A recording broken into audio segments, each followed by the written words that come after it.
Welcome, wanderer. You've made it here again, through the fog, through the static, through whatever nonsense today threw at your nervous system. And now, the swamp awaits. Not to test you, not to heal you, just to hold you. Let your body settle. Let your breath arrive in that quiet, curious way it does when no one's asking anything of you. Tonight, the swamp is still. Not empty, never empty, but soft. The kind of soft that wraps around your edges and doesn't ask you to explain them. So, lie down.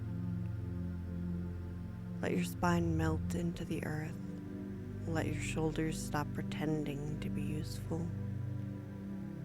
As you breathe out, imagine your to-do list quietly dissolving into frog-shaped confetti. You're not here to perform rest. You're here to remember it. Let's begin.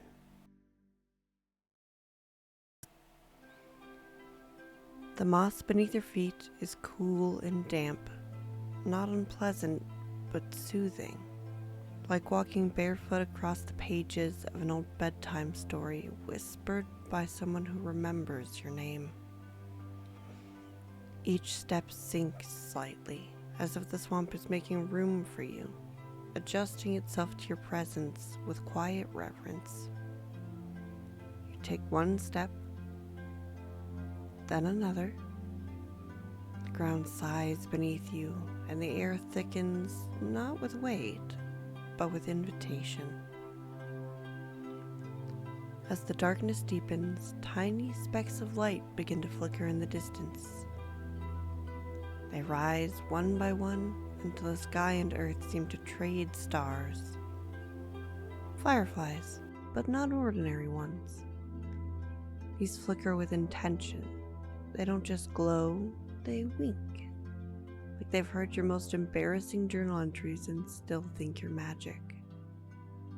One drifts closer, hovering just beside your cheek, like a compliment you're finally ready to believe. Another lands on your shoulder so gently you almost don't feel it. Pulses slowly, rhythmically. A third spirals upwards in front of you, pausing in the air, waiting. Together they form a path, and so you follow. Not because you have to, but because it feels like an exhale disguised as direction. The fireflies sway in rhythm as if conducting the tempo of your breath, leading you forward past sighing mushrooms with sleepy spots, reeds that hum to themselves like forgotten lullabies, and stones shaped like half-formed thoughts. You hear frogs mumble in their dreams, a distant splash, maybe a fish, maybe a memory. The cattails lean towards one another like they're sharing secrets too soft for language. The air is full of small kindnesses. Everything here breathes, even the trees, tall, gnarled, gentle, seem to inhale with you. And so do you. Not with effort, not with purpose, just naturally, like your body remembers how to exist when no one is watching. You don't have to try, you don't have to explain. You don't have to carry anything. Just follow the light. And the light, for now, is enough. Before long, the trees around you begin to stretch taller, their trunks thick with age and reluctant wisdom. The bark is cracked in ways that old stories are, not broken, just layered. The canopy above you grows denser, filtering the faint swamp light and moody shadows that shift with every step you take. You've entered the grumpy oak forest. Here the trees don't just stand, they brood. They creak not from the wind, but from sheer existential exhaustion. Their branches groan like old men getting out of chairs they never wanted to sit in to begin with. Leaves rustle overhead, whispering dry remarks that sound suspiciously judgmental. One branch snaps back after brushing your head, and you swear it mumbles something like, "Oh sure, just barge right through. It's not like I grew here for 300 years or anything." And yet, somehow it's comforting. Feels like you're walking into a forest that doesn't need you to smile at it. It doesn't ask you to be inspiring. That simply allows you to exist, even if you're crumpled around the edges. A faint flicker from the fireflies catches your eye. They pause midair, their glow softening into the shape of a thought. "Elves live here," they seem to whisper. Not like a fantasy, but like a local secret, and they blink away, vanishing into treetops like a dream that refuses to be chased. And sure enough, you see her. A figure no taller than your forearm, hovering with arms crossed and the eyebrows already unimpressed. Her wings are delicate, not glittery, but tattered, like lace that survived too many humid summers. Her hair resembles burnt dandelion fluff, wild and expressive. Her face? That of someone who's seen the rise and fall of 5,000 Pinterest boards and wasn't swayed by a single one. This is Wren, one of the forest's swamp elves, and clearly not one for pageantry. She gives you a look. Not mean, just deeply unimpressed. "Well, look who's still awake," she says, her voice dry and papery, like a leaf that's learned sarcasm. You hesitate, but then her face softens, just a little. "You're not here to impress us," she says, nodding slightly. "That's good. We hate guests who try to be inspirational. They always end up crying in the hammock section." Without waiting for a reply, she gestures with a flick of her moss-gloved hand. And suddenly, as if the trees have been waiting for someone to ask nicely, the forest begins to glow. Soft candlelight flickers inside hollow acorns that dangle from the branches. Tiny hammocks woven from reeds and stubbornness sway gently between trees. You spot other elves, fast asleep, tangled in mossy blankets, some snoring, some dreaming audibly in sighs. A breeze passes, one tree groans. Another replies, "Oh, shut up, Rory." Wren hovers beside you now, her wings buzzing almost inaudibly, quick and efficient like a bee with an agenda. She doesn't float so much as glide with disdain, as if walking is beneath her, but conversation's barely tolerable. "Come on," she mutters, already drifting ahead. "I'll take you to the lake." Then, more to herself than you, she adds, "Might as well, you've made it this far without screaming." And somehow that feels like a compliment.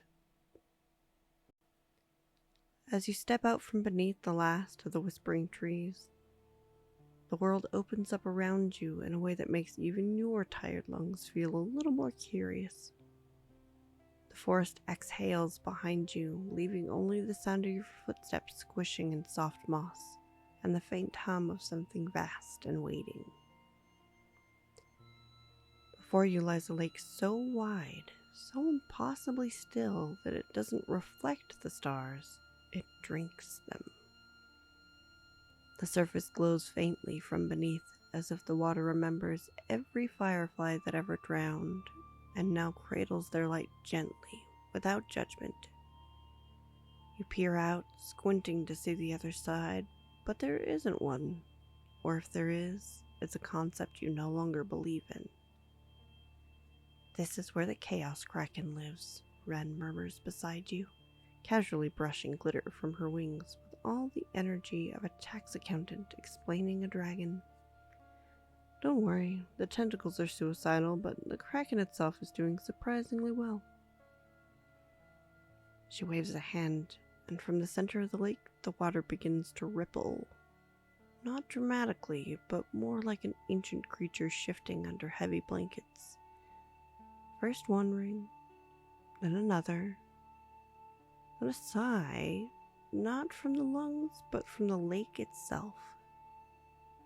And then, slowly, as if the night was giving birth to a secret, the Chaos Kraken surfaces. A massive velvet-skinned being of blues and silvers, draped in tangled moss and trauma jewelry. A charm bracelet made of expired appointment cards. Glow sticks from raves that never healed anyone. A rubber duck with trust issues. One tentacle throws a melodramatic flourish towards the heaven. Another casually scribbles, "I'm fine, probably," in wobbly, bubbly letters that drift for a moment before popping. The Kraken's eyes blink slowly. Not sad, not happy, just present. One eye twitches towards you, not in a threat, but in welcome. And then a voice blooms in your mind, soft as the inside of an old sweater. "Shall we?" it asks. Though the question feels more like a lullaby. It smells like lavender, ancient paper, and that moment just before you cry. You don't answer with words, you just reach out. A single plush tentacle wraps gently around your wrist, warm and a little damp like someone who's been crying but still shows up, and together you descend into the glowing water. At first all is quiet, just the sound of your breath and the swirl of tiny air bubbles rising like reverse falling stars. When your eyes adjust, you realize you're no longer sinking, you're gliding. Drifting past forests of slow-motion kelp that wave like introverts at a party, through archways formed by barnacled tree roots and glowing snail shells the size of dinner plates.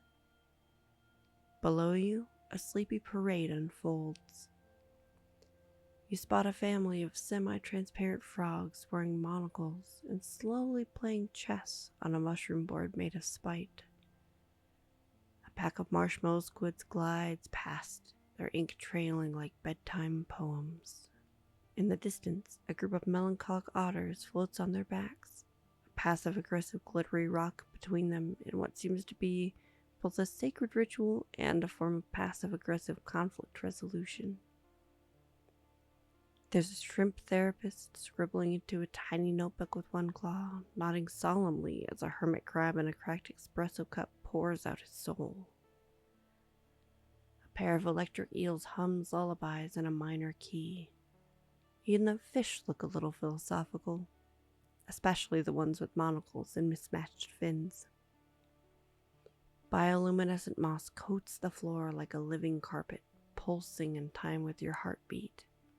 A sleepy, spiral-shaped sea cucumber slides past, whispering secrets it doesn't know it's saying. You don't understand the language, but it feels like someone forgiving you for something you never knew you held on to. The Kraken leads you deeper, tentacles brushing gently against your shoulders like a weighted blanket made of goodwill. You pass beneath archways of coral carved into sighs, and every now and then a jellyfish shaped like a teardrop floats by, but none of them sting. Here everything glows, slowly and honestly. And the best of all, nothing asks you to glow back. You're allowed to just drift, to just be.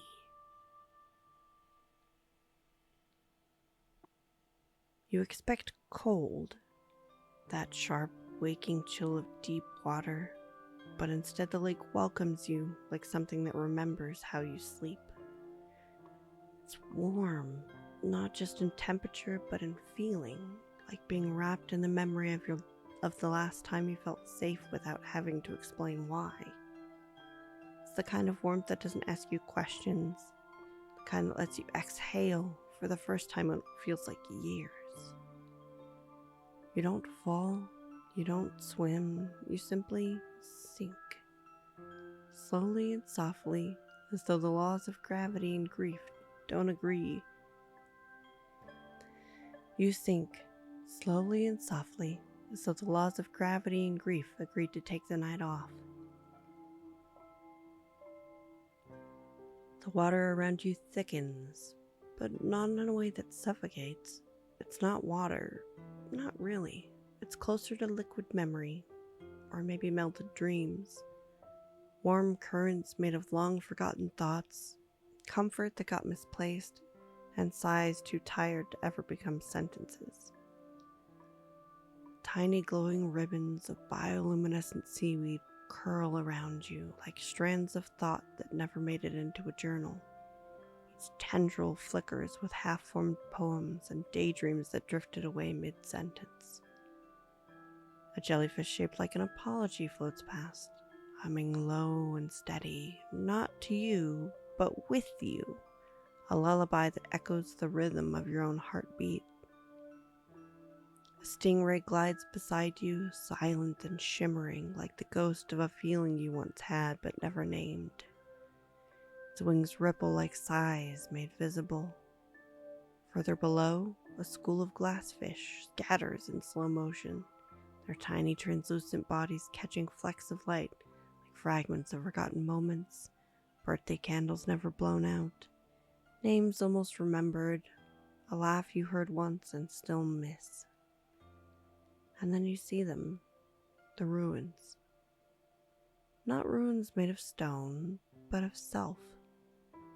Glittering bones of past identities lie scattered around the lake bed. Masks you once wore, now cracked but still oddly beautiful. A tiara made of shoulds. A sword too heavy with obligation.